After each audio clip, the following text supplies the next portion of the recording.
চাঞ্চল্যকর ঘটনা। কি ঘটনা? 5 বছর বয়সে দুই ছেলের বাবা, দেখা একটু ছবিটা, এই যে সরোজ মাঝি 5 বছর বয়সেই বাবা হয়েছেন। কেন বলছি?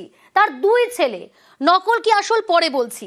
দুই ছেলে, লক্ষ্মী মাঝি বয়স 59 বছর, দ্বিতীয় ছেলে সাগর মাঝি, তার বয়স 58 বছর। তাহলে ভাবুন, 5 বছর বয়সে এই দুই ছেলের বাবা। নির্বাচন কমিশনের নথিতে চক্ষু চড়ক গাছ। মঙ্গলকোটের শীতল গ্রামের 175 নম্বর বুথের ঘটনা।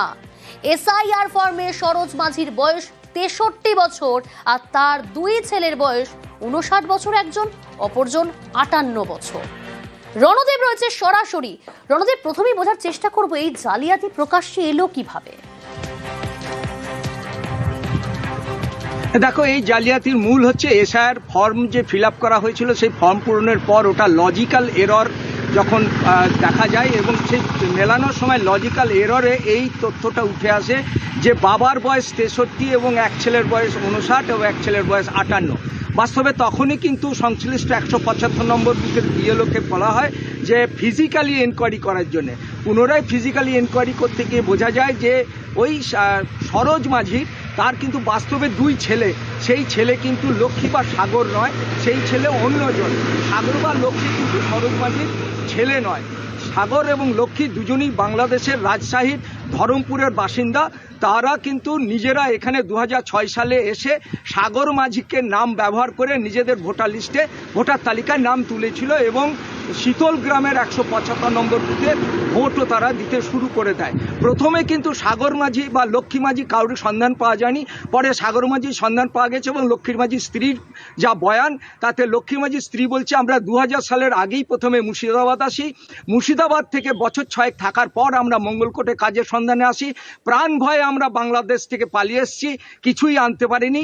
এখানে এসে এই সাগর মাঝি এবং যে লক্ষ্মী মাঝি দুজনে মিলে তখন এর বাড়িতে কাজ করতো, সরোজ মাঝির বাড়িতে, এবং সরোজ মাঝিই নাকি বলেছিল যে তুমি আমার নাম ব্যবহার করতে পারো।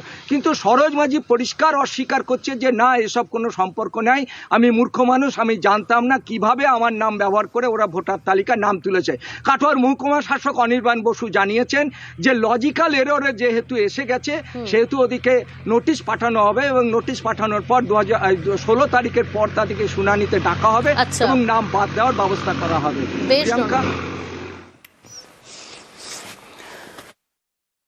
উনি কি আসল বাবা? না, আসল বাবা না। কিরকম বাবা হন উনি? পাতানো বাবা। তাহলে আপনাদের আসল বাবা কি নাম? আসল বাবা আমাদের ছিল রামপদ মাঝি। তিনি কোথায় এখন? মারা গেছে তখন। কোথায় থাকতেন? বাংলাদেশ। আপনারা কোথায় থাকতেন আগে? বাংলাদেশে। তো এইখানে কিভাবে এলেন? বাংলাদেশ থেকে মুর্শিদাবাদে এসে কাজকর্ম করতেন, তারপরে এখানে কাজে এসে বাড়ি থেকে বললো যে ভোটার হবে। কোন পার্টি থেকে? তখন শিবন পাঠিয়েছিল। আপনার কয় ছেলে? দুই ছেলে। কি কি নাম? সুজিত মাঝি, অনুপ মাঝি। এই 4-5 বছরের মানে পার্থক্য বাবার ছেলের বয়সে? স্যার ওটা তো আমি তার নিজে করি না স্যার। আপনাদের এই ভোটার তালিকায় এরকম নাম কেন উঠলো এত বয়সে কম বাবা ছেলের সঙ্গে? কি জানি স্যার, সেটা বলতে পারবো না স্যার, আমি তো মূর্খ করলো।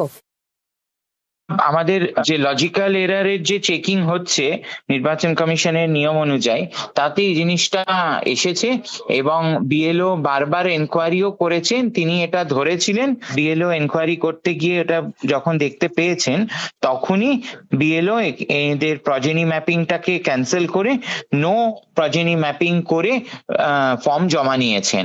এদেরকে হিয়ারিং এ ডাকা হবে। যদি অভিযোগ সত্যি হয় তাহলে ওদের নাম ভোটার তালিকায় থাকবে না।